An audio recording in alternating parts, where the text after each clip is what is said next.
ஓம் சாய்ராம், ஜெய் சாய்ராம். எல்லாரும் நல்லா இருக்கணும், எல்லாருக்கும் நல்லதே நடக்கணும். அன்பு குழந்தையே, இன்னும் சற்று நேரத்திலேயே நீ பேரின்பமும் பெருமகிழ்ச்சியும் அடையும்படி பொக்கிசமான உன் வாழ்க்கையை உயர்த்த போறேன். இத்தனை நாளா உன் வாழ்க்கையில நீ கஷ்டத்தையும் பிரச்சனைகளையும் மட்டும்தானே பார்த்த. இப்போது நீ ஆச்சரியப்படும்படி பேரின்பத்தையும் பெருமகிழ்ச்சியையும் உன் வாழ்க்கையில பார்க்க போற. இதுவரைக்கும் நீ என்னெல்லாம் செய்யணும்னு திட்டம் போட்டியோ, எப்படிலாம் வேலை செஞ்சு வாழ்க்கையில முன்னேறணும்னு நினைச்சிருந்தியோ, அது அத்தனையும் இன்னைக்கே சிறப்பாக செய்ய தொடங்கு. இன்றைய நாள் முதல் இனி வரக்கூடிய எல்லா நாட்களுமே உன் வாழ்க்கையை வெற்றிகரமாக மாற்றக்கூடிய அற்புத நாட்களாக இருக்க போகுது. நாளைக்கு செஞ்சுக்கலாம், நாளைக்கு பார்த்துக்கலான்னு நாளைங்கிற சொல்லை ஒருபோதும் உபயோகப்படுத்த வேணாம். ஏன்னா இந்த உலகத்திலே மிக மிக பொய்யான சொல்னா அது நாளை என்பதுதான். எப்போவுமே இன்னைக்கே செய்யணும், இப்பவே செய்யணுன்றத உன் மனதில் ஆழமாக உறுதியாக பதிய வச்சுக்கோ. இன்றைய நாள் தானே உனக்கு நிஜமான நாள். நாளை என்பது என் கைகள் இருக்கு. இன்றைய நாளை உன் இஷ்டப்படி சந்தோஷமா உனக்கான வேலைகளையும் முயற்சிகளையும் செய்ய பயன்படுத்தும் போது அது உன் வாழ்க்கையை நிச்சயமாக உயர்த்தும். இதுவரைக்கும் நீ யார் மனசையும் கஷ்டப்படுத்தினதும் கிடையாது, யாரையும் காயப்படும்படி பேசியதும் கிடையாது. ஆனால் உன் வாழ்க்கையில் இது எல்லாமே நடந்திருக்கு. எத்தனையோ பேர் உன் மனசு கஷ்டப்படும்படியும் காயப்படும்படியும் என்னென்னவோ செஞ்சிருந்தாலும் நீ உன்னுடைய வாழ்க்கையில் உயர்றதை மட்டுமே லட்சியமாக வச்சுக்கிட்டு முயற்சி செஞ்சுக்கிட்டு இருக்க. அப்படி உயர்ந்த லட்சியத்தை நோக்கி நடைபோடக்கூடிய உன்னை வெற்றி பெற வைக்க வேண்டியது ஒரு அப்பாவாக என்னுடைய கடமைதானே. அதை நான் பார்த்துக்கிறேன். எப்போதும் எல்லாருக்கும் பிடிச்ச ஆளாக உன்னால் இருக்க முடியாது. ஆனால் உன்னை உண்மையான ஆளாக, உயர்வான ஆளாக இருக்க வச்சுக்க முடியும் தானே. நீ எப்போதும் சிறந்த பிள்ளையாக தான் இதுவரைக்கும் நடந்திருக்க. அன்பான மனசோட யாருக்கிட்டையும் சண்டை போடாமல் வீண் விவாதம் செய்யாமல் உன் வாழ்க்கை உன் குடும்பம்னு வாழ்ந்துக்கிட்டு இருந்த உன்னை இந்த உலகமே திரும்பி பார்க்கும்படி நான் செய்ய போகிறேன். எல்லார்கிட்டையும் முடிஞ்ச அளவுக்கு மௌனமாக, பொறுமையாக, அன்பாக பேசி பழகு. கோபப்படுவது உனக்கு வேண்டாமின் செல்லமே. ஏதாவது ஒரு பிரச்சனை இதையெல்லாம் தாண்டி உன்னை நோக்கி வந்தாலும் பேசி தீர்க்கணுமே தவிர பேசி பேசி பிரச்சனையவோ சண்டையவோ பெருசு பண்ணாத. இனி என்ன நடக்கணுங்கிறத பற்றி மட்டுமே யோசிக்கணுமே தவிர இதுவரைக்கும் நடந்ததையும் அடுத்தவங்க சொன்னதையும் பற்றி நீ பேசவே வேணாம். ஒரு பிரச்சனை, ஒருத்தவங்க தப்பு செஞ்சிட்டாங்கன்னு தெரியும் போது அதை யார் செஞ்சாங்களோ அவங்க கிட்ட போய் பக்குவமாக பேசணுமே தவிர ஊரில் உள்ள எல்லார்கிட்டையும் போய் அவங்க செஞ்ச தவறை பற்றி அலசி ஆராய வேண்டாம். நீ நினச்சது நடந்தே ஆகணும்னு உன் மனசில் உறுதியாக இரு. ஆனால் அடுத்தவங்க யாராவது வந்து உனக்கு இதை செஞ்சு கொடுக்கணும்னு நீ பிடிவாதம் பிடிக்காதே. ஒரு விஷயத்தை பற்றி பேசணும்னா அளவா, அழகா, குறிப்பா பேச வேண்டியதை பற்றி மட்டும்தான் பேசணுமே தவிர வீண் வார்த்தைகளை விரயம் செய்யாதே என் செல்லமே. உன் வாழ்க்கையில் இருக்கக்கூடிய தோல்விகள் எல்லாம் விலகி போய் நீ எதிர்பார்த்த எல்லா சந்தோஷங்களையும் உனக்கு கொடுக்கறதுக்கு இந்த சாயப்பா இருக்கும்போது நீ எதுக்காக கவலைப்படணும்? நீ ஒருவரை ஏற்றி விடக்கூடிய ஒவ்வொரு படியும் உன்னுடைய வெற்றி தான். நீ யாருக்கு உதவி செஞ்சாலும் சரி, அல்லது யாருக்காவது வாழ்க்கையில் முன்னேறதுக்கு வழிகாட்டினாலும் சரி, அறிவுரை சொன்னாலும் சரி, உதவி செஞ்சாலும் சரி, அது எல்லாமே நீ வெற்றி பெறுவதற்கு உனக்கு உறுதுணையாக, உதவியாக வந்து சேரும். உன் மனசில் நீ என்ன நினைக்கிறியோ அதுதான் உனக்கு வாழ்க்கையாக மாறும் என் செல்லமே. வாழ்க்கை மாறணும்னு நினச்சா மட்டும் எல்லாமே மாறிடாது. அதுக்கு தேவையான அளவுக்கு நீ நிச்சயமாக உழைக்கணும்.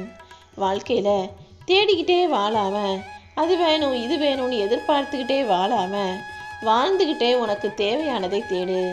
ஏன்னா இப்போ நம்ம கஷ்டப்பட்டு வேலை செஞ்சு கடனை எல்லாம் அடைச்சிடணும், வாழ்க்கையில் இருக்கிற பிரச்சனைகளையெல்லாம் தீர்த்துடணும்னு ஓடி ஓடி உழைச்சிட்டு அப்புறமா சந்தோஷமாக வாழ்ந்துக்கலாம்னு நினச்சின்னா எல்லா கடனும் எல்லா கஷ்டமும் தீர்றதுக்குள்ள உன் வாழ்க்கை பயணமே முடிஞ்சு போயிடும். அப்புறம் வாழ்க்கையை எப்படி உன்னால் சந்தோஷமாக வாழ முடியும்? வாழ்க்கையை வாழ்ந்துக்கிட்டே சந்தோஷமாக இருந்துக்கிட்டே உனக்கான காரியங்களை எல்லாம் முழு முயற்சியோட முழு மூச்சா செய்யும் போது உன் வாழ்க்கை பயணம் வெற்றி உடையதாக மாறிடும் என் செல்லமே. யாரு கூட பேசுனா உன் மனசு சந்தோஷப்படுமோ அவங்க கிட்ட நீ பேசு. சில சமயங்களில் விதி என்பது உன்னை பிடிச்சவங்க கிட்ட உன்னை பேச விடாம உனக்கு பிடிக்காதவங்களும் உன் வாழ்க்கையில உன் கூடவே இருக்கும்படி செஞ்சாலும் அதை பார்த்தெல்லாம் நீ கவலைப்படவோ கலங்கவோ வேணாம். ஏன்னா இந்த சாயப்பா உனக்காக நான் இருக்கும்போது உன் விருப்பத்தை மீறி உன் வாழ்வில் எதுவுமே நடத்த விட மாட்டேன். எப்போவுமே எல்லார்கிட்டையும் நேரம் கிடைக்கும் போதெல்லாம் அன்பா பேசவும் பாசமா பழகவும் தயாரான ஆளாக இரு. ஒருத்தர்கிட்ட நீ பேசும் நேரம் குறையுதுனாலே அங்க பிரிவு ஆரம்பமாகுதுன்னு தான் அர்த்தம். எப்போதும் உனக்கு பிடிச்சவங்க கிட்ட நல்லா பேச்சு வச்சுக்கிட்டு அவங்கள உன் கூடவே வச்சுக்கும் போது உன் வாழ்க்கையும் உயர்வானதாக நல்லதாக நன்மை நிறைஞ்சதாக இருக்கும். அடுத்தவங்களுக்கு உதவி செய்யக்கூடிய நல்ல மனசு இருக்கக்கூடிய உனக்கு எல்லா வகையிலும் உதவி செய்ய இந்த சாயப்பா நான் தயாராக தான் இருக்கேன். சில பேருக்கு உன்னை பிடிக்காததுக்கு காரணம் நீ கெட்டவேங்கிறதோ உன் குணம் சரியில்லைங்கிறதோ கிடையாது. உன் குணம் சரியா இருக்கிறதாலையும் நீ நல்ல பிள்ளையாக இருப்பதாலும் தான் உன் குணம் அவங்க குணத்தோட ஒத்து போக மாட்டேங்குது. ஏன்னா கெட்டவங்க எப்பவுமே அவங்கள போல மனசுள்ளவங்கள தானே துணையா தேடுவாங்க. நல்ல மனசுள்ள ஒன்றை போல ஆளை பார்த்தாலே அவங்களுக்கு எதிரி போல தான் நினைக்க தோன்றும். எப்போதும் உண்மையாக நேர்மையாக வாழக்கூடிய என் அன்பு பிள்ளையான உனக்கு துணையாகவும் தந்தையாகவும் தாயாகவும் தோழியாகவும் தோழனாகவும் இந்த சாயப்பா எப்பொழுதும் இருப்பேன். நீ எந்த தப்புமே செய்யாம இதுவரைக்கும் உன் வாழ்க்கையில எவ்வளவோ கஷ்டங்களை பார்த்துட்ட. இனிமேலும் உன் கஷ்டத்தை தொடரவிடக் கூடாதுன்னு தான் உன்னை காப்பாற்றி உனக்கான நல்லதை செய்கிறதுக்காக இந்த சாயப்பா உன்னை தேடி வந்திருக்கேன். இந்த பூமியில் வாழ்கிற வரைக்கும் உனக்கு கிடைச்சதை வச்சு நீ சந்தோஷமாக இருக்க பழகு. ஏன்னா எந்த நிமிஷம் எது வரும் எது போகும்னு யாருக்கு தெரியும். இந்த எண்ணத்தோடையே உன் வாழ்வில் கிடைச்சதையெல்லாம் உயர்வாக நினச்சிக்கோ. 1000 சண்டை சங்கடம் பிரச்சனைகள் எது இருந்தாலும் குடும்பத்தில் உள்ளவங்களை பட்டியல போற்றக்கூடாதுன்னு ஓடி ஓடி வேலை செய்யக்கூடிய பெற்றோர்கள் இருக்கும் பூமியில தான் நீ பிறந்திருக்க. அப்படி உனக்காக எல்லாத்தையும் பார்த்து பார்த்து செஞ்ச உன்னுடைய பெத்தவங்களை நீ ஒருபோதும் தவிக்க விடவோ தனியா விட்டுறவோ கூடாது என் செல்லமே. உன் மேல அன்பா பாசமா இருக்கிறவங்கெல்லாம் நல்லவங்கன்னு மட்டும் நீ நினைச்சிட வேணாம். ஏன்னா அன்பா பேசுறவங்க எல்லாரும் மனசுலையும் அன்பு இருக்கும்னு சொல்ல முடியாது. ஆனா உரிமையோட உன்கிட்ட சண்டை போட்டு கோபப்படுறவங்க மனசுல ஆழமான அன்பு அழியாமல் இருக்குங்கிறத ஞாபகம் வச்சுக்கோ.